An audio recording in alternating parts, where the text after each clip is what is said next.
महामहिम की ताकत से संबंधित अनुच्छेद कौन सा है? अनुच्छेद 74। अनुच्छेद 74 राष्ट्रपति की ताकत के बारे में बताता है। क्या है अनुच्छेद 74? सुनो, राष्ट्रपति को सहायता और सलाह देने के लिए एक मंत्री परिषद होगी जिसका प्रधान प्रधानमंत्री होगा। राष्ट्रपति अपने कृत्यों का प्रयोग करने में ऐसी सलाह के अनुसार कार्य करेगा, परंतु राष्ट्रपति मंत्रिपरिषद से ऐसी सलाह पर पुनर्विचार करने को कह सकता है और राष्ट्रपति ऐसे पुनर्विचार के पश्चात दी गई सलाह के अनुसार ही कार्य करेगा। तो राष्ट्रपति, कहने के लिए राष्ट्रपति राष्ट्र का प्रधान है, परंतु वो सारा का सारा काम प्रधानमंत्री और उनके नेतृत्व में बनी मंत्रिपरिषद की सलाह पर ही कुछ कर सकता है। एक बार राष्ट्रपति साहब उन्हें अपने द्वारा दी गई सलाह पर पुनर्विचार के लिए कह सकते हैं, परंतु अगर वही सलाह राष्ट्रपति साहब को फिर मंत्रिपरिषद ने भेज दी तो फिर राष्ट्रपति साहब को उस सलाह को मानना ही पड़ेगा। ये बात आप बहुत अच्छे से जान लो।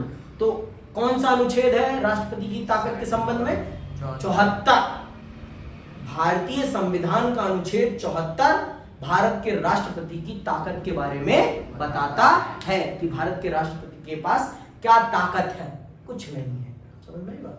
जो भी ताकत है प्रधानमंत्री और उनके मंत्रिपरिषद के पास है। समझ में आई बात? तो आइए जान लेते हैं हमारे देश के महामहिम की शक्ति और स्थिति। आप पहले ही पढ़ चुके हैं कि राष्ट्रपति सरकार का औपचारिक प्रधान है। उसे औपचारिक रूप से बहुत सी कार्यकारी, विधायी, कानूनी और आपात शक्तियां प्राप्त हैं। संसदीय व्यवस्था में राष्ट्रपति वास्तव में इन शक्तियों का प्रयोग मंत्रिपरिषद की सलाह पर ही करता है। प्रधानमंत्री और मंत्रिपरिषद को लोकसभा में बहुमत प्राप्त होता है और वे ही वास्तविक कार्यकारी हैं। अधिकतर मामलों में राष्ट्रपति को मंत्रिपरिषद की सलाह माननी पड़ती है। समझ में आई बात? औपचारिक तौर पर ये सरकार के प्रधान होते हैं। कहने के लिए देश के भी ये प्रधान है, देश के भी ये महामहिम है, मतलब राष्ट्र अध्यक्ष है। ठीक है, नेतृत्व करते हैं, लेकिन वास्तविक तौर पर सरकार का नेतृत्व कौन करता है? प्रधानमंत्री। सही तौर पर देश का असली कर्ता धर्ता प्रधानमंत्री ही होता है, लेकिन हर काम बिना इनकी सिग्नेचर के नहीं होता। सब काम इन्हीं के नाम पर होता है। भारत में जो भी काम होगा, कुछ भी होगा, भारत सरकार कोई भी काम करेगी तो उस पर सिग्नेचर किसके होंगे? राष्ट्रपति के। बिना राष्ट्रपति की आज्ञा के कुछ भी नहीं हो सकता है भारत में। समझ में आई बात? लेकिन राष्ट्रपति किसकी आज्ञा मानते हैं? प्रधानमंत्री और उनके मंत्री परिषद की। ठीक है, राष्ट्रपति के विशेषाधिकार क्या है? हमारे महामहिम के पास विशेषाधिकार जान लेते हैं। कुछ अधिकार है महामहिम के पास, जो महामहिम की भूमिका, महामहिम की महामहिमियत को बनाए रखते हैं। क्या महामहिम है? समझ में आई बात? महामहिम है, ये बताने के लिए बहुत उनके पास कुछ विशेषा अधिकार है जो उन्हें बहुत विशेष बना देते हैं।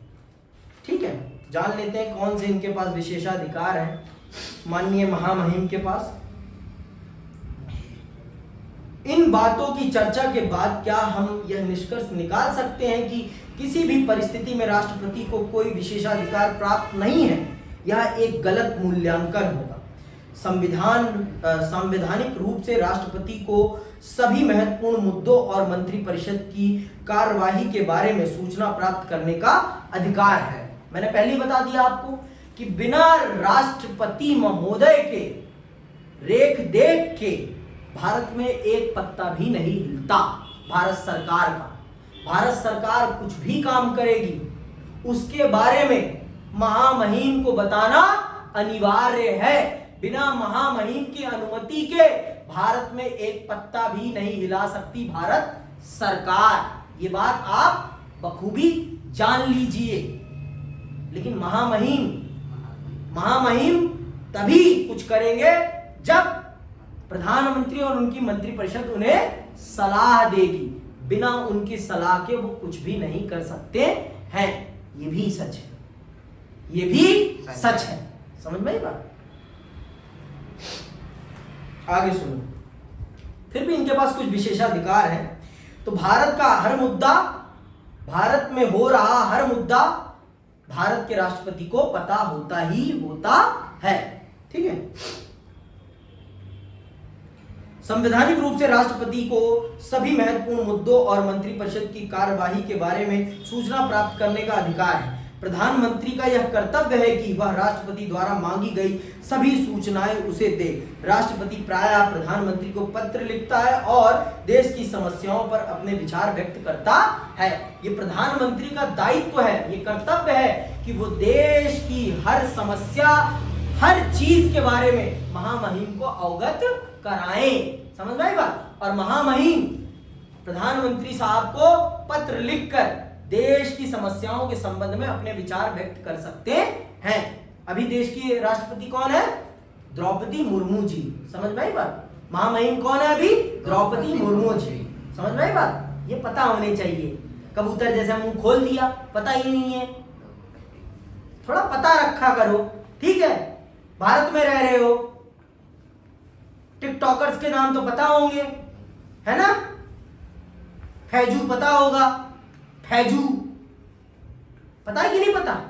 मार वो थप्पड़, झूठ बोला तो मेरे से। अंजलि अरोरा तो पता होगा ना, कि वो भी नहीं पता? अच्छा, कच्चा बादाम नहीं देखा था क्या? ठीक है। तो अपने देश के बारे में जानना बहुत जरूरी है, क्योंकि ये नेता आपके देश की शक्ल और आपके भविष्य की बैंड बजा सकते हैं। समझ में आई बात? देश से बाहर तो नहीं जा रहे हो ना, कि देश से बाहर जा रहे हो? तो देश के बारे में थोड़ा बहुत जाना करो। इसके अतिरिक्त कम से कम 3 अन्य अवसरों पर राष्ट्रपति अपने विशेषाधिकारों का प्रयोग करता है। कौन से वो 3 अवसर हैं? चलिए जानते हैं वो कौन से 3 अवसर हैं जब महामहिम ताकतवर हो जाते हैं। पहला, सुनना बहुत ध्यान से। जैसा कि आप पहले ही देख चुके हैं कि राष्ट्रपति मंत्रिपरिषद की सलाह को लौटा सकता है और उसे अपने निर्णय पर पुनर्विचार करने के लिए कह सकता है। ऐसा करने में राष्ट्रपति अपने विवेक का प्रयोग करता है। जब राष्ट्रपति को ऐसा लगता है कि सलाह में कुछ गलती है या कानूनी रूप से कुछ कमियां हैं या फैसला देश के हित में नहीं है, तो वह मंत्रिपरिषद से अपने निर्णय पर पुनर्विचार करने के लिए कह सकता है। यद्यपि मंत्रिपरिषद पुनर्विचार के बाद भी उसे वही सलाह दोबारा दे सकती है और तब राष्ट्रपति उसे मानने के लिए बाध्य भी होगा। तथापि राष्ट्रपति के द्वारा पुनर्विचार का आग्रह अपने आप में काफी मायने रखता है। अंततः यह एक तरीका है जिसमें राष्ट्रपति अपने विवेक के आधार पर अपनी शक्ति का प्रयोग करता है। पहला क्या है? आपको पहले ही बता दिया है मैंने कि राष्ट्रपति महोदय के पास ये अधिकार है कि मंत्रिपरिषद के द्वारा दी गई सलाह को वो पुनर्विचार के लिए भेज सकते हैं। कि फिर से वो कह सकते हैं, मंत्रिपरिषद के द्वारा आई हुई सलाह को वो कह सकते हैं कि आप लोग फिर से एक बार विचार कर लीजिए, क्या ये सही है, कानूनी तौर पर, संवैधानिक तौर पर ये देश के लिए सही है, ये पूछ सकते हैं। फिर से उन्हें विचार करने के लिए कह सकते हैं। लेकिन अगर फिर भी वो लोग वही सलाह भेज दें तो माननीय महामहिम को उस पर सिग्नेचर करना ही पड़ेगा। लेकिन बहुत विशेष है यहाँ का, लेकिन महामहिम का मंत्रिपरिषद को पुनः विचार करने के लिए कहना ही बहुत बड़ी बात है। विपक्ष बैंड बजा देगा। देश में विपक्ष है कि नहीं है? अगर महामहिम कहते हैं कि पुनर्विचार करें मंत्रिपरिषद जो उन्होंने सलाह भेजी है, तो आप समझते हैं क्या हो जाएगा? हंगामा हो जाएगा देश में कि ये देश के खिलाफ है सरकार। ये जो सरकार बैठी हुई है बहुमत में, ये देश के खिलाफ है। महामहिम ने इनके द्वारा दी गई सलाह को पुनर्विचार के लिए भेज दिया है। देश का मीडिया और देश का विपक्ष सरकार की बैंड बजा देगा। समझ में आई बात? तो ये ताकत अपने आप में महामहिम की बहुत बड़ी है, प्रतीकात्मक रूप से बहुत बड़ी है। महामहिम का ये कहना मंत्रिपरिषद को कि आपके द्वारा दी गई सलाह में कुछ कमी है और इस पर आप पुनर्विचार करें, ये कह देना ही बहुत बड़ी बात है एक लोकतांत्रिक राष्ट्र में। क्योंकि विपक्ष बैठा है, सरकार की बैंड बजाने के लिए उसे मौका मिल जाएगा। समझ में आई बात? देश का मीडिया भी बैठा है सरकार की बैंड बजाने के लिए। आज दुर्भाग्य है कि हमारा मीडिया हमारी सरकार से सवाल नहीं करता, ये बड़े दुर्भाग्य की बात है। और इस देश की जनता को भी ये पसंद आता है कि हमारी मीडिया सरकार की मुंह मिट्ठू बन के बोलती है और जनता को पसंद आती है। ये बड़े दुर्भाग्य की बात है। इस देश की जनता को ही इस देश की मीडिया को सुधारना पड़ेगा, क्योंकि आपके कर से ही वो लोग भी अपनी सैलरी पा रहे हैं। आप हैं इस देश के मालिक वास्तविक तौर पर, कोई और नहीं है। ये जो सरकार बैठी है वहां पर, वो भी आपके द्वारा चुकाए गए कर से ही अपनी जेब भर रही है। इस बात को आप समझिए। ये राजनीति यही सिखा रही है। तो महामहिम का जो पहला विशेषाधिकार है वो ये है कि वो मंत्रिपरिषद के द्वारा दी गई सलाह को पुनर्विचार के लिए भेज सकते हैं। और उनके द्वारा ये कहना मंत्रिपरिषद को कि पुनर्विचार करिए आप अपनी सलाह पर, ये बहुत बड़ी बात हो जाती है। विपक्ष भी बैंड बजा देगा और मीडिया भी बैंड बजा देगा। किसकी? सरकार की। समझ में आई बात? तो सरकार बहुत ही सोच समझकर माननीय महामहिम के पास कोई विधेयक भेजता है, बहुत ही सोच समझ के बाद। और वो विधेयक भी चर्चा करके आता है पार्लियामेंट में 2-2 बार। पहले लोकसभा में चर्चा होती है, फिर राज्यसभा में चर्चा होती है, फिर जाकर वो महामहिम के पास आता है। अब आते हैं महामहिम की दूसरी विशेष ताकत के पास। दूसरी विशेष ताकत को जानते हैं क्या है? दूसरी, राष्ट्रपति के पास वीटो की शक्ति होती है, जिससे वह वीटो की शक्ति होती है जिससे वह संसद द्वारा पारित विधेयकों पर स्वीकृति देने में विलंब कर सकता है या स्वीकृति देने से मना कर सकता है। धन विधेयक को छोड़कर और किसी भी विधेयक पर वीटो पावर अप्लाई कर सकते हैं। कौन? महामहिम और किसी भी विधेयक पर वीटो पावर यूज कर सकते हैं। कि रख के भूल गए हैं, मैं तो भूल गया यार, तुमने कुछ भेजा था। और आप ये कह नहीं सकते कि महामहिम हमने वो भेजा था, आपको साइन करना है। वो महामहिम की मर्जी है कि महामहिम कब आपको साइन करके वो विधेयक दें कानून के तौर पर। समझ में आई बात? महामहिम के लिए कोई टाइम बाउंडेशन नहीं है कि महामहिम आपको किसी विधेयक पर इतने समय काल में अपना निर्णय दे देना है। ये कदापि नहीं लिखा है। सिर्फ किस विधेयक के मामले में वो ऐसा नहीं कर सकते? धन विधेयक के मामले में वो ऐसा नहीं कर सकते। नहीं तो किसी भी विधेयक पर वो वीटो लगा सकते हैं। वीटो मतलब रखकर भूल जाना कि कोई आपने विधेयक भेजा भी है मेरी स्वीकृति के लिए। समझ में आई बात? और आपको पता है बिना महामहिम की स्वीकृति के कोई भी विधेयक कानून नहीं बन सकता। कानून वो तभी बनेगा जब उस पर महामहिम के प्यारे हस्ताक्षर हो जाएंगे। बिना महामहिम के हस्ताक्षर के कोई भी विधेयक कानून नहीं बन सकता। ये बात बहुत अच्छे से जान लीजिए आप लोग। समझ में आई बात?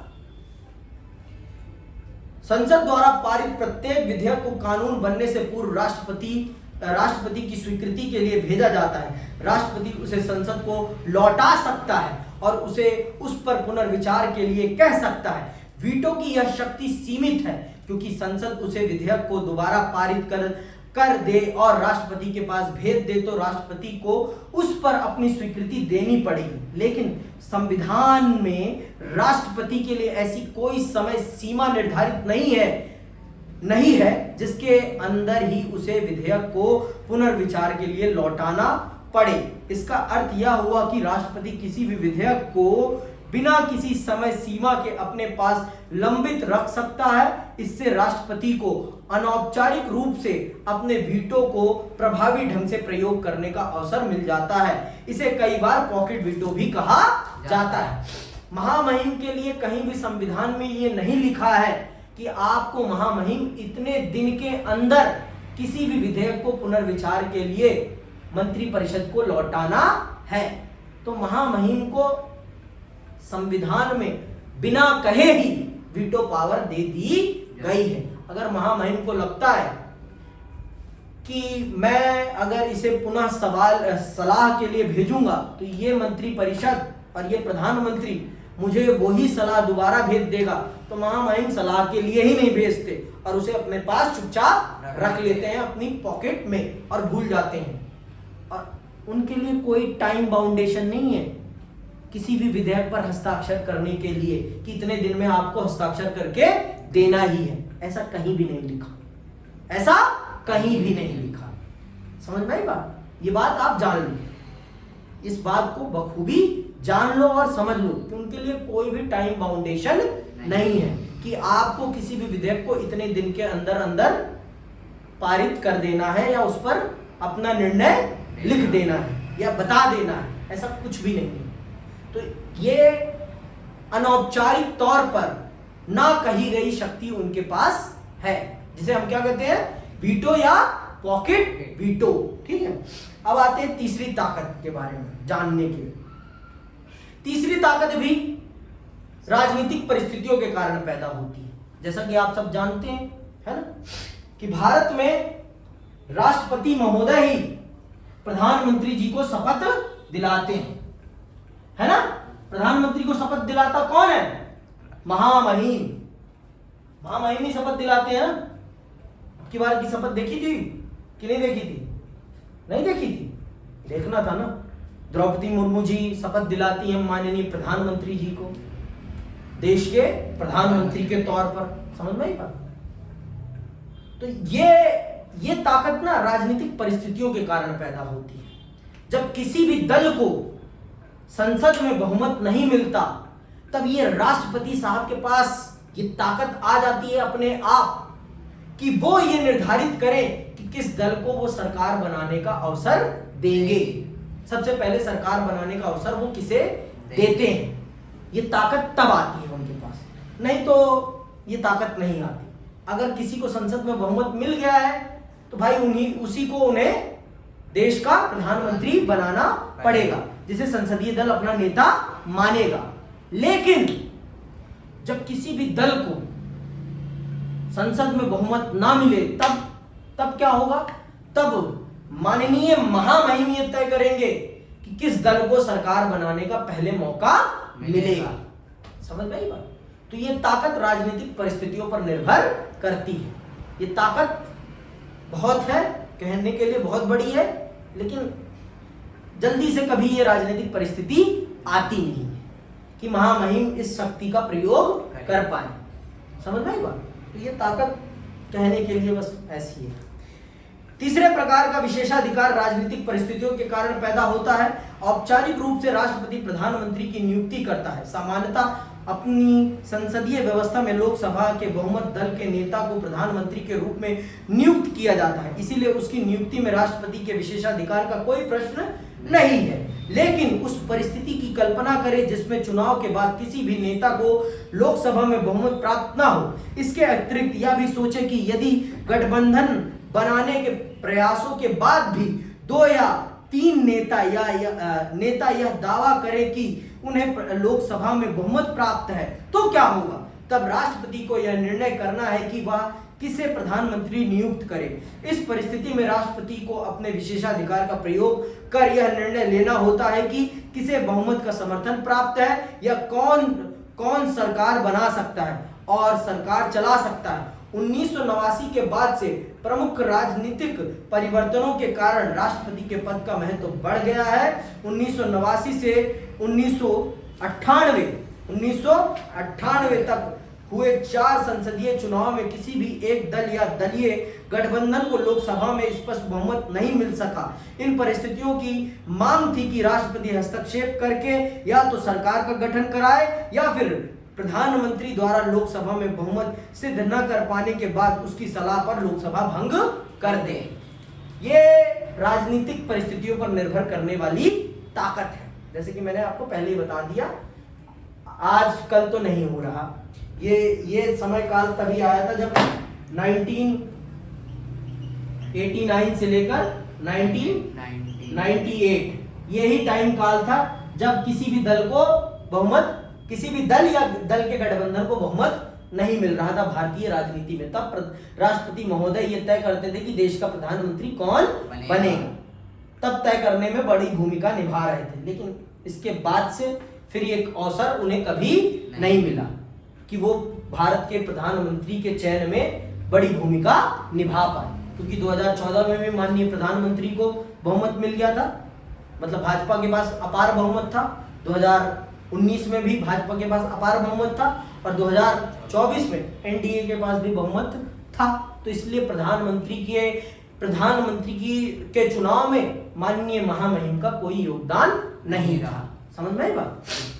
जैसे कि मैंने पहले ही बता दिया आपको कि ये राजनीतिक परिस्थितियों के कारण उत्पन्न होने वाली शक्ति है और हमेशा नहीं आती है।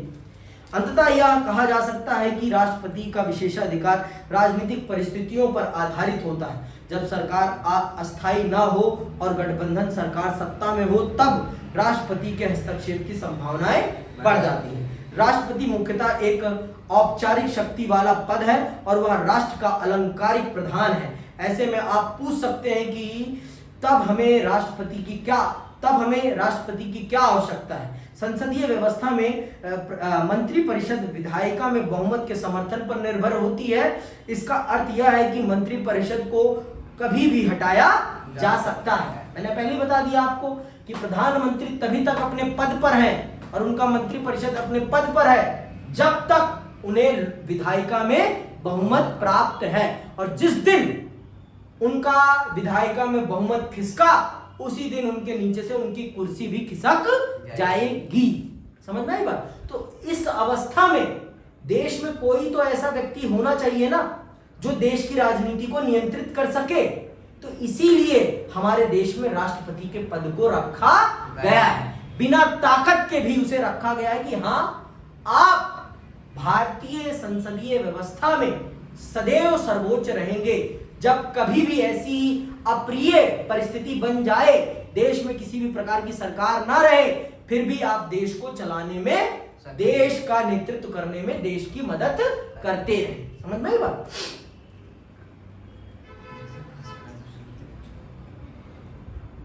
ठीक है। इसका अर्थ यह है कि मंत्रिपरिषद को कभी भी हटाया जा सकता है और तब तक उसकी जगह जब तक हटाया जा सकता है और तब उसकी जगह एक नई मंत्रिपरिषद की नियुक्ति करनी पड़ेगी। ऐसी परिस्थिति में एक ऐसे राष्ट्र प्रमुख की जरूरत पड़ती है जिसका कार्यकाल अस्थायी हो, जिसके पास प्रधानमंत्री को नियुक्त करने की शक्ति हो और जो सांकेतिक रूप से पूरे देश का प्रतिनिधित्व कर सके।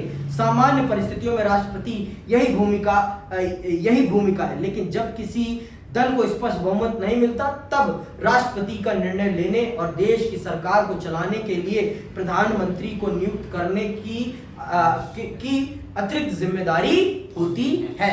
ये ठीक है, ये राजनीतिक परिस्थितियों के कारण पैदा होती है, लेकिन पैदा हो सकती, कभी भी कुछ भी हो सकता है। तो इसीलिए हमारे संविधान निर्माताओं ने बहुत ही सोच समझकर हमारे देश में राष्ट्रपति को पद को बरकरार रखा है, क्योंकि राष्ट्रपति ही देश के प्रधानमंत्री को नियुक्त कराता है और वो उन्हें देश की सत्ता उनके हाथ में सौंपता है। तो आज के लिए बस इतना ही। इसी के साथ मैं आप सबसे विदा लेता हूं। जय हिंद, जय भारत।